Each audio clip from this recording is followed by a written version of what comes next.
Friends, comrades, and fellow Americans, I want to begin with a blunt and necessary truth. Donald Trump is in far deeper trouble than even I had anticipated. The reason, however, may not be what the mainstream media or the political establishment wants you to believe. They are determined to frame this entire saga as a courtroom drama, a spectacle of indictments, legal motions, and the endless, dizzying swirl of headlines that flash across your screens for a moment before being replaced by the next manufactured crisis. But that is the surface, the noisy and distracting spectacle. Beneath it lies something far more profound, something that speaks to the core of our national condition. The unraveling of an economic and political system that Trump both masterfully exploited and now finds himself being crushed by. Let's be perfectly clear. Donald Trump did not create the mess we find ourselves in today. He was a symptom of it, a product of 40 years of rising, suffocating inequality. He was the political manifestation of jobs being shipped overseas, of wages stagnating while corporate profits soared, and of entire communities being gutted and left behind by a globalized economy that served the interests of a detached elite. In his own distorted and often ugly way, he gave voice to the deep, burning anger of millions of Americans who felt profoundly betrayed by both political parties, a Republican Party that paid lip service to their values while exporting their jobs, and a Democratic Party that seemed more interested in cultural grievances than in their economic survival. But here is the central hook of this entire story, and I want you to hold on to it tightly. The very same systemic conditions that propelled him to the highest office in the land are now the very forces that are accelerating his downfall. The grand promises he made of restoring American manufacturing, of protecting the working class, of finally standing up to the globalist elites have collided head on with the brutal realities of an economic system that is cracking under the weight of its own internal contradictions. Consider the hard numbers, not the political spin. We are facing national and personal debt at historic highs. Housing, a cornerstone of the American dream, is increasingly out of reach for ordinary families, forcing them into a permanent state of rental dependency. Meanwhile, corporations continue to post record breaking profits, while average people are forced to work two or three jobs not to get ahead, but simply to keep the lights on and put food on the table. Trump stood before these people and told them he alone could fix it. He promised to make America great again. But his signature policies, from massive tax cuts for the wealthiest Americans to the widespread deregulation of corporations, did nothing to address the root causes of the crisis. Instead, they poured gasoline on the fire, deepening the very inequality he claimed to oppose. And now, as those crises intensify, as the economic pain becomes more acute, even his most ardent supporters are beginning to feel the sharp sting of that betrayal. That is trouble number one. Trouble number two is political. Trump's entire strategy, his entire brand, was built on the image of the outsider, the disruptor, the one man brave enough to go to Washington and drain the swamp. But after 4 years in the Oval Office, and several more years entangled in legal battles, that image no longer holds. The facade has crumbled. You cannot credibly claim to be the champion of working people while living as the very embodiment of elite inherited privilege. You cannot posture as the savior of democracy while actively working to undermine its most fundamental institutions. His contradictions, once a source of his chaotic appeal, are catching up with him. They are now sharper, deeper, and more visible to more people than ever before. And then there is trouble number three, the unforgiving judgment of history itself. Every great empire in its period of decline produces figures like Donald Trump, loud, charismatic, divisive leaders who promise a return to a mythical past. But history teaches us another, harsher lesson. Such figures rarely survive the very crises that created them. In the end, they are not the masters of the storm, they are consumed by it. Donald Trump is in far deeper trouble today because the system itself is in deeper trouble. The widespread collapse of trust in our core institutions, the relentless economic squeeze on American families, the rise of social and political unrest, these are forces far larger and more powerful than any one individual. And no amount of rallies, slogans, or courtroom maneuvers can hold them back forever. The legal battles are merely the visible symptom of a much deeper disease. The indictments, the court appearances, the ceaseless back and forth over whether he will be barred from office, all of this dominates the headlines. But here's the hook, that drama is just the tip of the iceberg.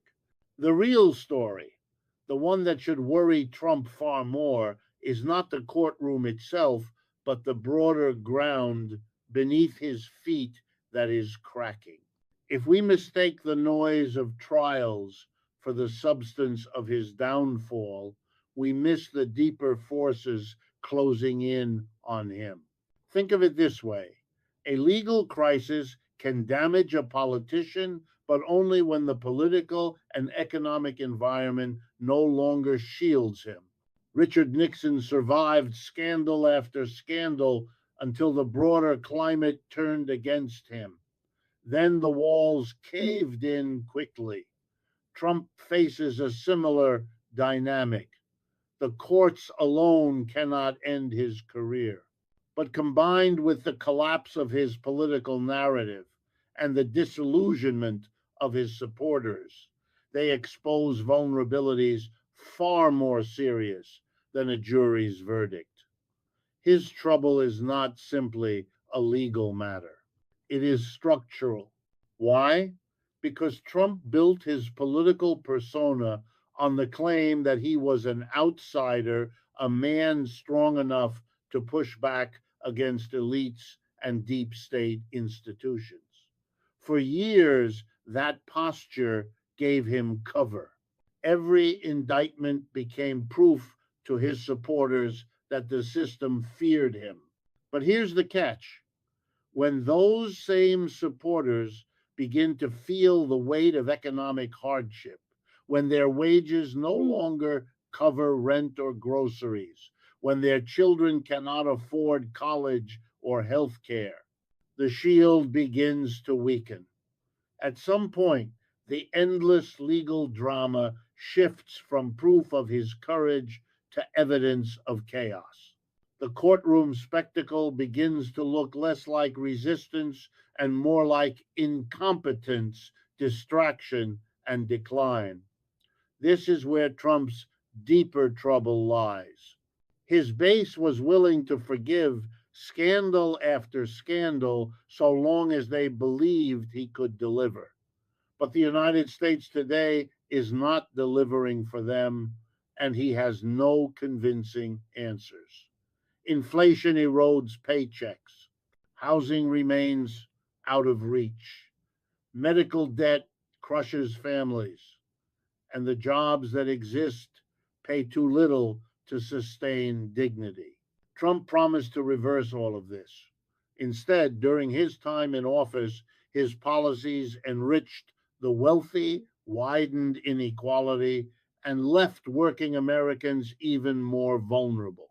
Now, when those same Americans look at his legal troubles, they see not a warrior standing up for them, but a wealthy man fighting for his own survival while their struggles deepen. That shift in perception is powerful.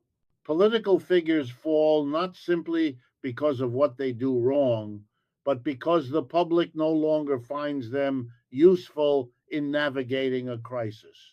Trump's endless legal battles might once have energized his supporters. Today, they risk exhausting them.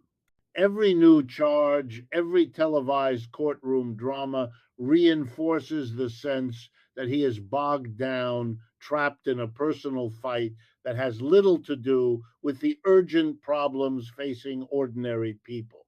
That gap between his image and their reality is widening. And it is in that widening space where real political trouble grows.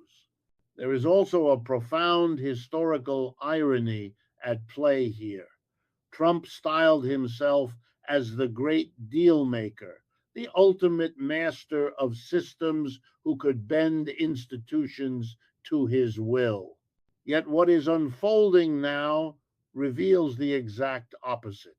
He is a man increasingly bent by systems he cannot control, the courts, the media, the unyielding forces of the economy.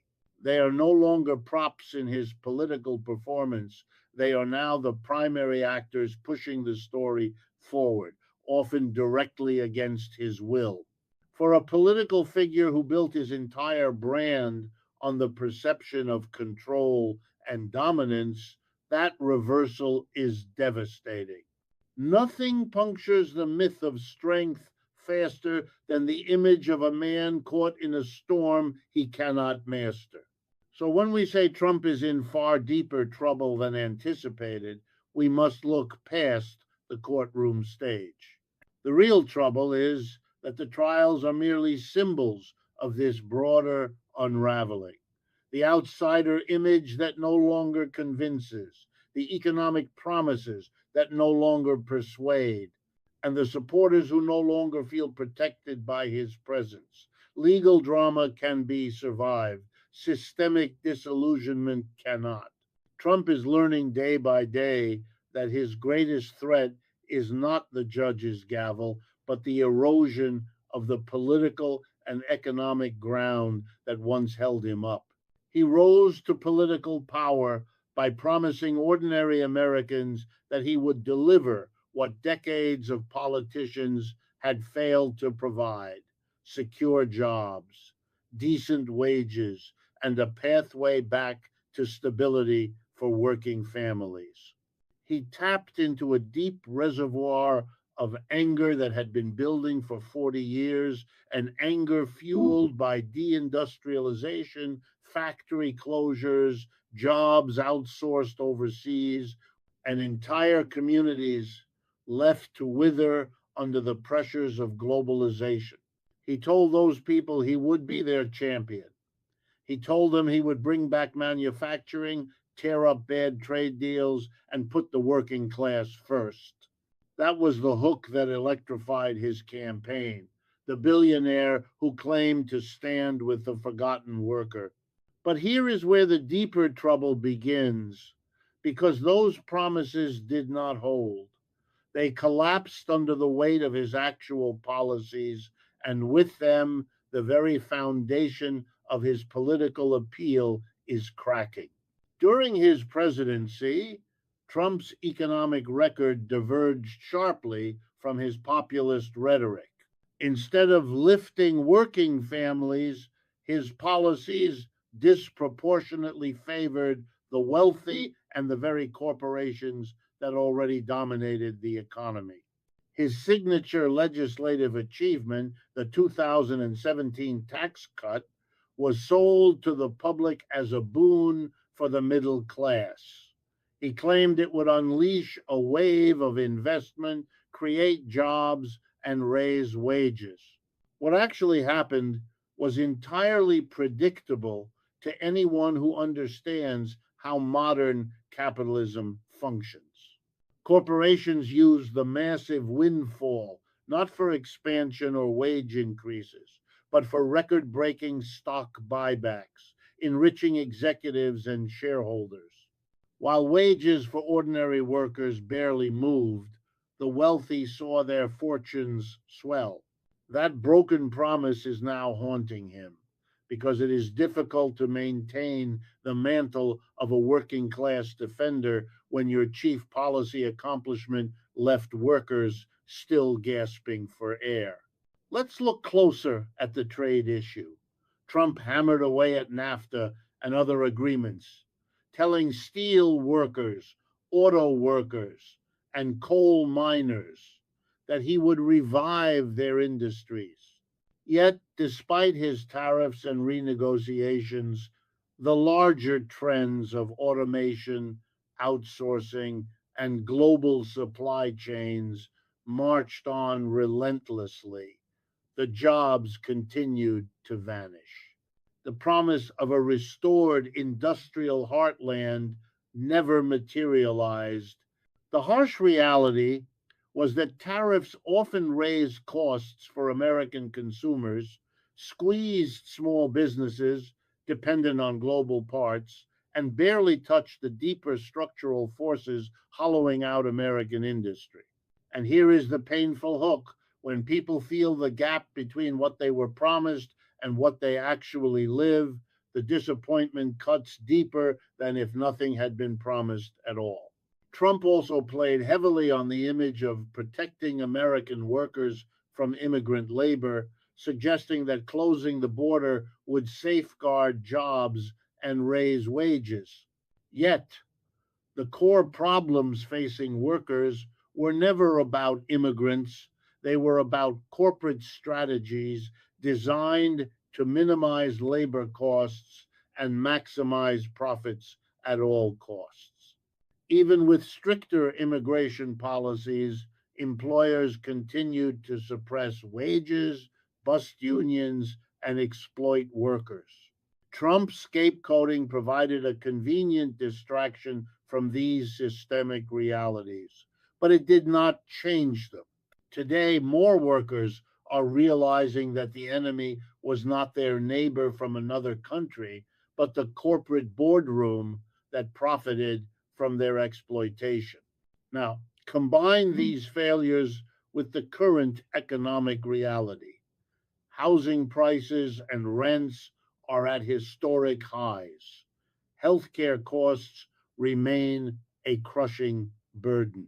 Student debt traps young people before their adult lives can even begin. The people who once put their hopes in Trump are not just disappointed, they are living the daily grind of his broken promises. And the courts, the rallies, and the slogans do not pay the bills. The myth that he could deliver where others failed is unraveling because lived experience directly contradicts the story. The danger for Trump is not that his base will suddenly embrace his opponents, but that the faith that once sustained him is eroding. Political power built on grand promises is inherently fragile. Once those promises are exposed as illusions, loyalty wanes. Trump's enemies may never win over his supporters, but his supporters may quietly withdraw, grow disillusioned, and simply stop showing up with the same fervor. This erosion is subtle but powerful. It is what makes his troubles far deeper than any indictment.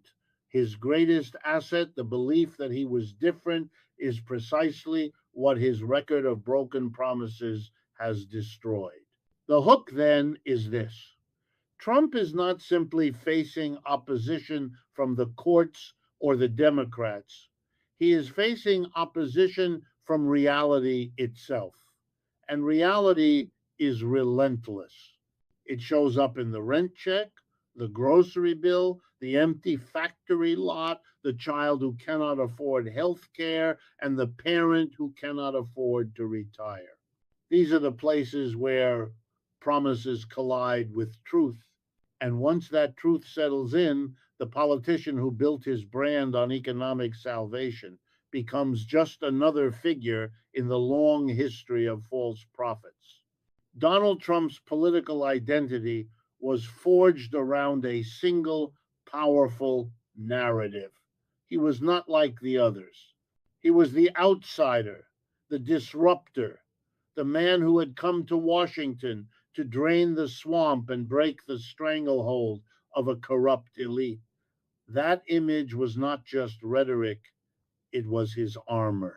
It protected him from scandals that would have sunk any other politician. It allowed his supporters to dismiss any and all criticism as a desperate attack from a threatened establishment. It transformed every investigation, every negative headline into further proof of his authenticity. But here is the hook: the outsider image that once shielded him is crumbling. And as it crumbles, the core of his political appeal erodes with it.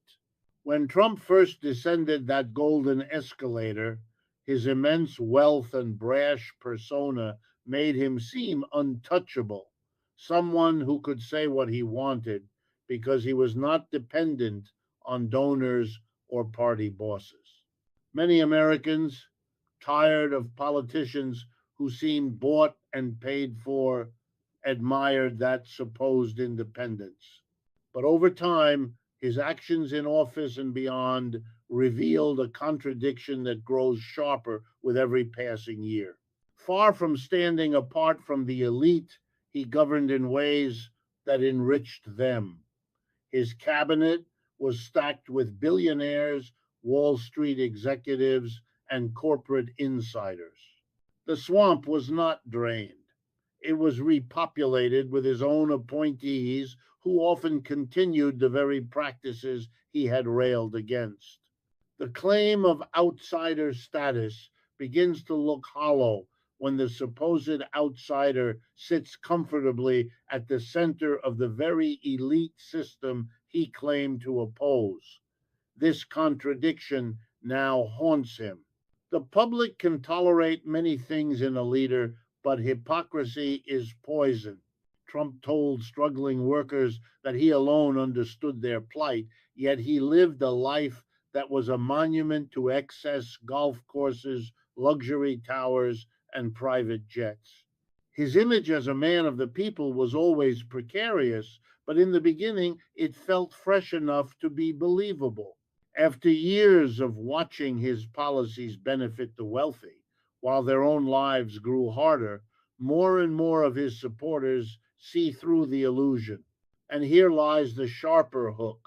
Once the mask of outsider status slips, the man behind it looks not heroic but ordinary, just another politician promising change and delivering more of the same.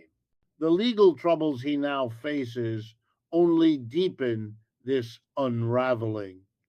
At first, the indictments reinforced his claim to be a victim of a corrupt establishment. But repetition changes perception. When the same headlines appear month after month, scandal after scandal, fatigue sets in. What once seemed like proof of his courage begins to look like proof of his entanglement in the very system he vowed to dismantle. Instead of appearing above the fray, he now looks consumed by it. His brand was built on strength, independence, and control. Today, the spectacle of endless courtroom battles, projects weakness, dependence, and vulnerability. Finally, the outsider narrative falters in another crucial way. Outsiders are expected to deliver genuine disruption to change the rules of the game. But after years in power, what lasting structural transformation can Trump point to? Inequality widened, corporate power expanded, and the political establishment remains as entrenched as ever. The system he promised to break in the end remains firmly in place, in some ways stronger than before. He was not the revolution. He was a symptom of the crisis, and a temporary, chaotic one at that. For all his fiery language, the system he promised to break remains intact. To his most loyal supporters, that failure can be rationalized away, but to many others, it exposes him as less of a disruptor and more of a performer, someone who talked loudly but ultimately left the same power structures in place. The hook here is devastating. When the disruptor becomes indistinguishable from the system he railed against, his entire brand collapses. This erosion of the outsider image matters because it was always the glue holding together a political coalition that otherwise made little sense. Evangelicals, blue collar workers, suburban business owners, and anti government libertarians had little in common ideologically except for their shared faith that Trump was different. Once that difference evaporates, the coalition weakens. Some supporters drift into disillusionment, others retreat into silence, and some begin to look for new voices to carry the outsider mantle. Trump may keep a loyal base, but without the magnetic pull of authenticity, that base risks shrinking into a hardened minority rather than a broad, powerful movement. In politics, perception is everything. A man who once looked untamed now looks entangled. A figure once celebrated for shaking up the system now seems trapped by it. And the most dangerous perception of all is that he has become what he once promised to fight. That shift, subtle but profound, explains why Trump's troubles are far deeper than legal charges alone. The outsider myth, once his greatest strength, is unraveling. And when the myth unravels, so does the man who depended on it. The United States today is gripped by an economic crisis that touches nearly every family. And it is within this crisis that Donald Trump's deeper troubles are truly exposed. The headlines may focus on indictments or rallies, but ordinary Americans are living through something far more immediate and painful, a cost of living spiral that feels unrelenting. Housing is increasingly out of reach for millions. Wages lag desperately behind inflation. Healthcare remains a crushing financial burden. And corporate profits continue to soar while families juggle multiple jobs just to make ends meet. Here is the hook. When a politician builds his power on the promise of fixing these very problems and instead presides over their worsening, his political armor begins to crack. No courtroom spectacle can disguise the lived reality of economic betrayal. Trump's campaign rhetoric was filled with assurances that he would restore prosperity, a place where working families could once again thrive. Yet the record of his years in office, combined with the ongoing trajectory of the economy, tells a very different story. Take housing. For decades, affordable housing has slipped further out of reach, but in the years since Trump's presidency, the crisis has accelerated dramatically. Homeownership, once a cornerstone of the American dream, is now unattainable for vast segments of the population. Rent consumes an ever larger share of income, leaving families in a state of constant precarity. Trump promised to bring stability, but the very market forces his administration empowered have fueled rampant speculation, corporate landlordship, and price hikes that make stability impossible. Then consider wages. For ordinary workers, real wages have barely moved in decades.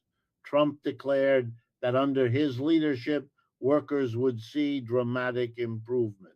Yet the reality was modest increases at best, often erased by inflation and rising costs. His tax cuts overwhelmingly benefited corporations and the wealthy, who in turn funneled the gains into stock buybacks rather than wage growth. Workers look for relief, but instead watch the gap between themselves and the top grow wider. The hook here is unmistakable. Promises of prosperity ring hollow when paychecks don't cover the basics, when the rich grow richer while workers feel squeezed harder than ever. Healthcare is another arena where the contradiction is glaring. Trump vowed to replace the Affordable Care Act with something better, cheaper, and fairer, but no such plan ever materialized. Instead, healthcare costs continued their relentless climb.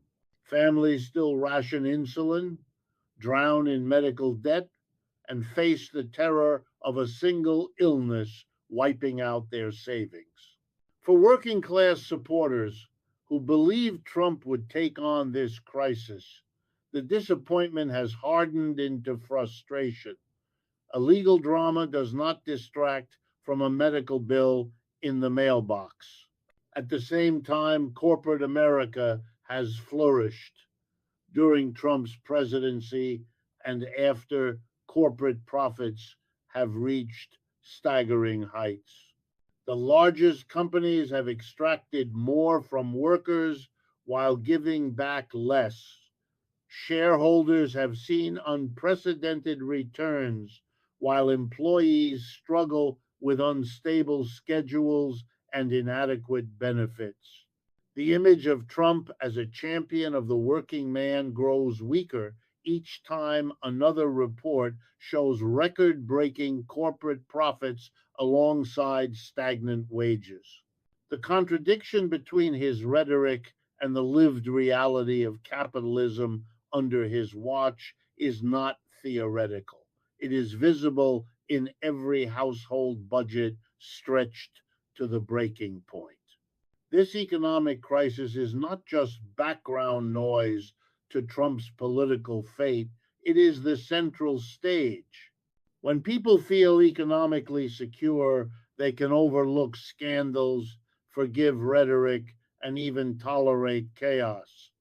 But when economic insecurity dominates daily life, patience evaporates.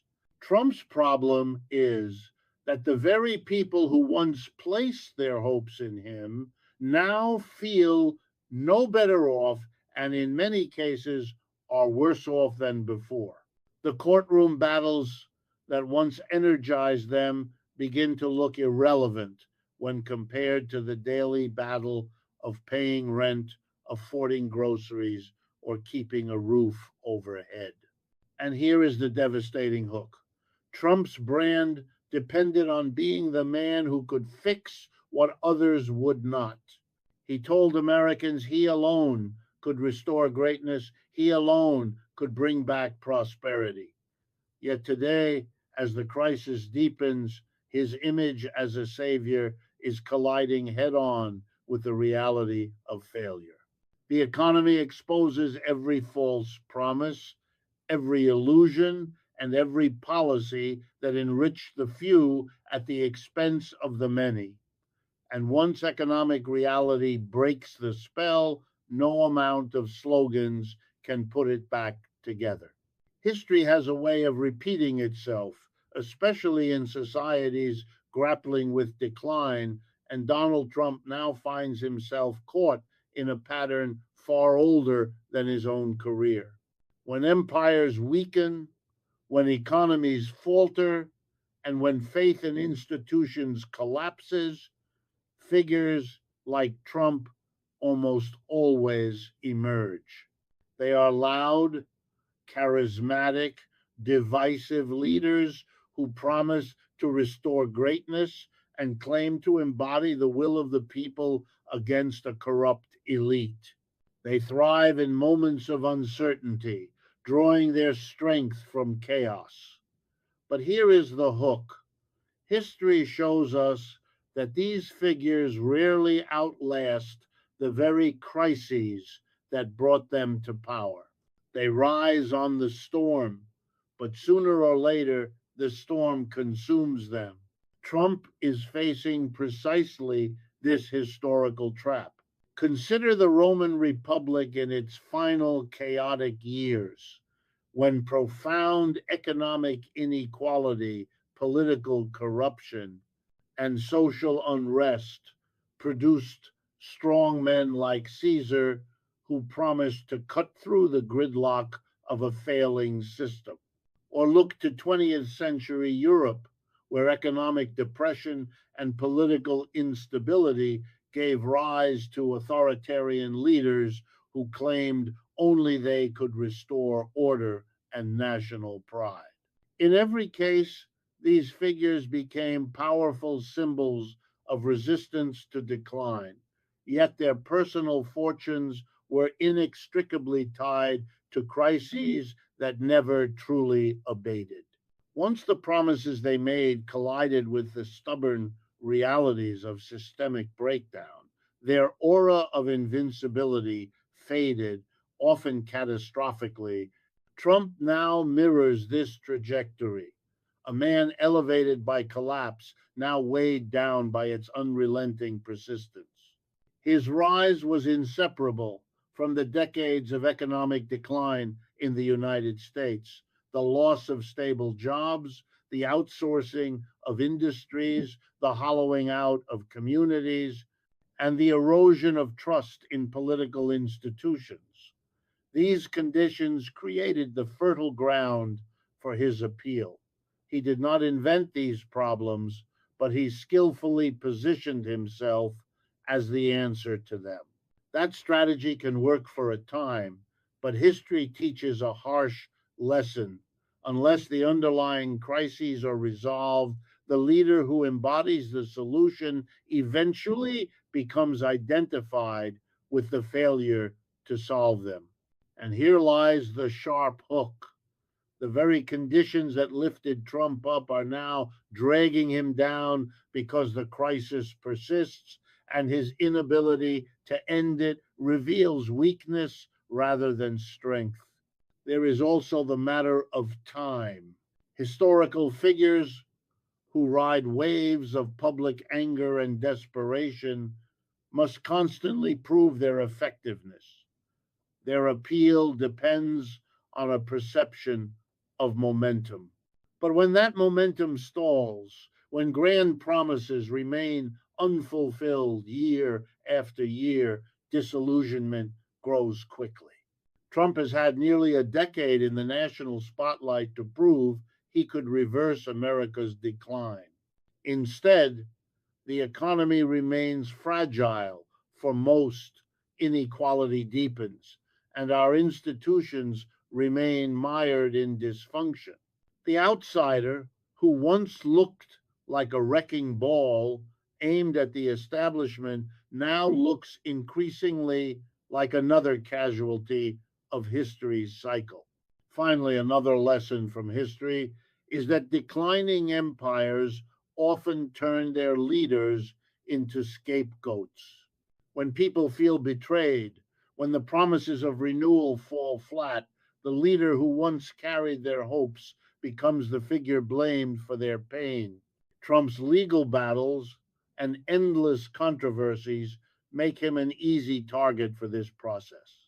What once made him appear heroic, standing alone against the establishment, now risks making him appear responsible for the chaos. In times of decline, the crowd quickly shifts from adoration to condemnation. That pivot is as old as history itself, and Trump is not immune to it. Then there is the symbolic dimension. Trump fashioned himself into a myth, the only man who could restore greatness, the lone warrior for the forgotten people. But history is unkind to myths built on fragile ground. Once reality punctures the myth, once people see that greatness has not returned, that jobs have not reappeared, that life feels harder, not easier, the myth collapses under its own weight. And when a myth collapses, it collapses quickly. This is why history suggests that Trump is in deeper trouble than many realize. His survival depends on sustaining a story that reality is steadily dismantling. The hook is simple yet profound. History does not forgive leaders who fail to deliver in times of decline. It exposes them, strips them of their aura, and leaves them vulnerable to the very forces they once seemed to command. Trump, like so many before him, may discover that the storm that lifted him is stronger than his ability to control it. In the grand arc of history, figures like him often burn brightly, dominate the stage for a moment, and then fade, consumed by the very crises that made them possible. That pattern is repeating itself now, and Trump is learning the hard lesson that history spares no one. His personal fate cannot be separated from the fate of the system that produced him because the two are intertwined in ways many commentators miss. His rise was not an accident, nor was it simply the triumph of a skilled demagogue. It was the logical outcome of decades of mounting inequality, corporate dominance, political paralysis, and widespread disillusionment with the promises of American capitalism. He became a vessel for anger, a lightning rod for frustration, and an outlet for resentment toward elites. But here is the hook. When the system itself is failing, the downfall of one man does not end the crisis. In fact, his troubles mirror the system's troubles. And unless the root causes are addressed, America will continue producing new Trumps again and again, each potentially more dangerous than the last. To understand this dynamic, it is crucial to see Trump not as an anomaly, but as a symptom. For 40 years, wages for the majority of workers have stagnated while productivity soared. The wealth generated from that productivity went overwhelmingly to the top, concentrating power and privilege in the hands of a few. Meanwhile, basic needs, healthcare, housing, education became increasingly expensive, pushing families into debt and insecurity. Both political parties presided over this trajectory, and neither reversed it. This steady erosion of economic security created a void in American politics. Trump stepped into that void, promising to give voice to the forgotten. But the void remains, and his inability to fill it has revealed just how deep the structural rot goes. What makes Trump's troubles so profound is that his failures have exposed the bankruptcy of the system itself. His tax policies did not deliver broad based prosperity, they reinforced inequality. His trade wars did not restore jobs, they disrupted markets while the larger forces of globalization and automation marched on. His promises to protect American workers collided with the reality of a corporate system that prioritizes profit above all else. And here lies the sharp hook. Trump's personal collapse is a reflection of capitalism's broader failure to meet the needs of its people. When his supporters look around and see no improvement in their lives, they are not only losing faith in him, they are losing faith in the system he claimed to master. This is where the danger intensifies. Because when disillusionment deepens, but no structural change occurs, anger does not disappear, it shifts. Today, it may be Trump's decline that captures headlines, but tomorrow it could be another figure channeling the same resentment, perhaps with greater discipline, perhaps with fewer legal entanglements, perhaps with even more authoritarian impulses. The cycle is self perpetuating because the system keeps producing the very conditions that make such figures appealing. Unless those conditions, inequality, insecurity, alienation, are addressed, the politics of resentment will find new champions. Trump is not the end of something, he is a sign of what lies ahead if the system itself is left untouched. That is why focusing solely on his personal, legal, or political troubles misses the larger picture. The real story is not just about the man on trial, but about the millions of people who feel abandoned, betrayed, and desperate. They turned to Trump once, and while some may turn away in disappointment, others will look for a replacement who promises even more forcefully to tear down the establishment. The hook is unsettling but undeniable.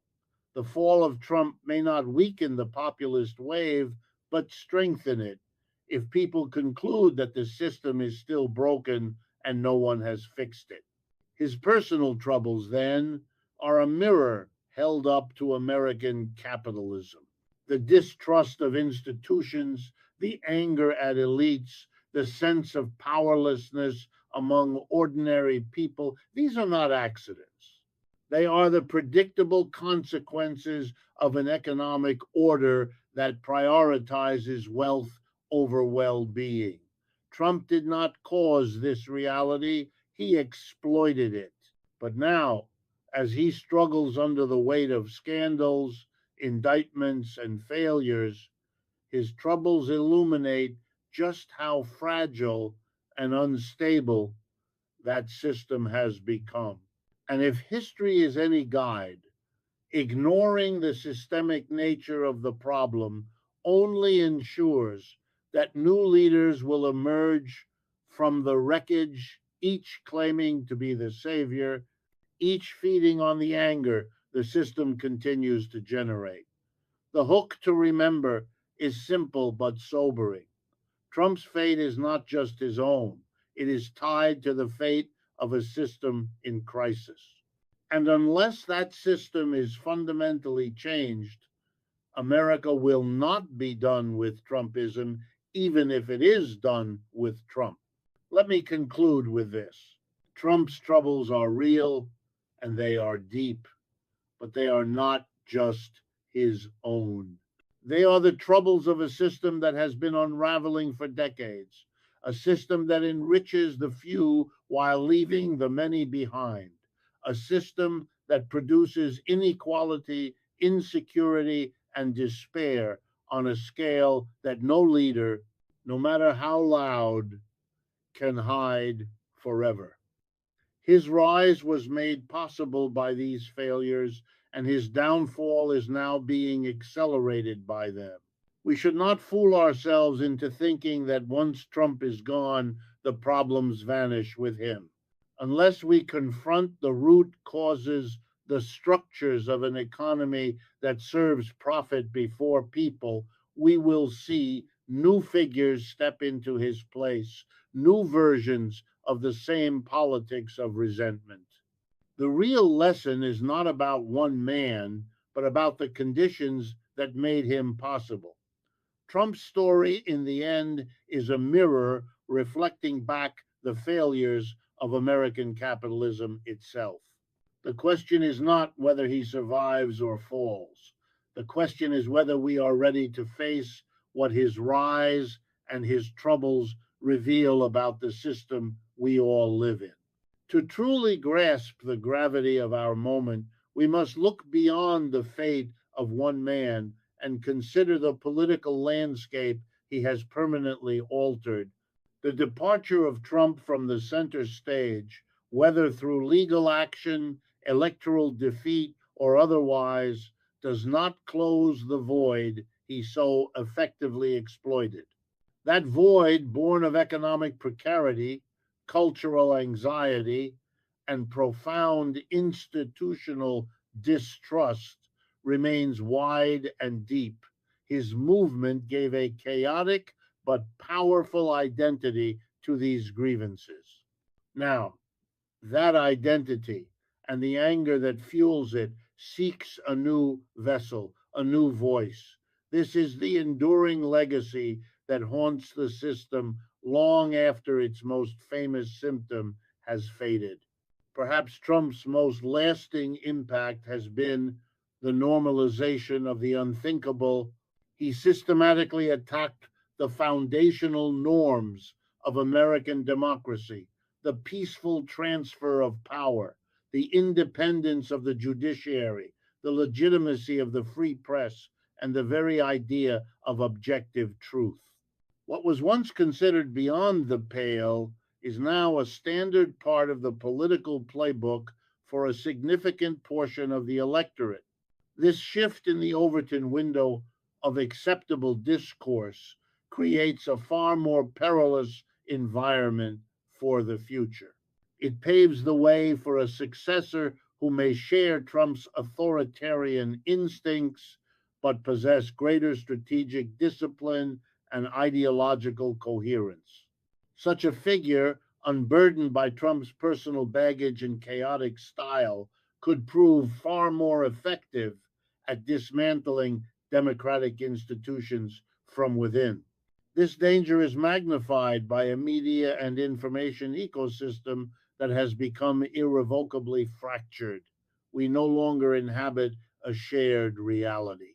Instead, Americans are increasingly siloed into separate informational universes, curated by social media algorithms and partisan news outlets that reinforce pre existing biases. This structure is the perfect breeding ground for conspiracy, suspicion, and division. It makes a return to any kind of national consensus nearly impossible and allows future demagogues to build and sustain movements based on misinformation, effectively shielded from any external factual accountability. When a large part of the population is convinced that mainstream institutions are lying, the leader who validates that suspicion holds immense and unchecked power. Therefore, the path forward cannot be a simple return to the normalcy of a pre Trump era. That normalcy was an illusion that masked the simmering crises that led to his rise in the first place. The political establishment's greatest temptation will be to treat the disease as if it were merely a temporary fever that has broken. But this would be a catastrophic misreading of the national mood. It would be akin to ignoring a deep systemic illness and simply waiting for the next more virulent symptom to appear. The only genuine path forward is to confront the root causes of the crisis head on. This means a fundamental reordering of our economic priorities to address the material suffering of millions, a new social contract that guarantees livable wages, affordable health care and housing, and a robust social safety net. It means a frontal assault on the corporate power that has corrupted our political process and hollowed out our communities. The ultimate hook is this: the true challenge is not, and never was, about defeating a single man. It is about the much harder work of rebuilding a system that actually serves the majority of its people. It is about creating a society so just and an economy so equitable that the desperate appeal of demagoguery can no longer find fertile ground. If we fail in this task, then Trump's story is not a conclusion, it is a prologue.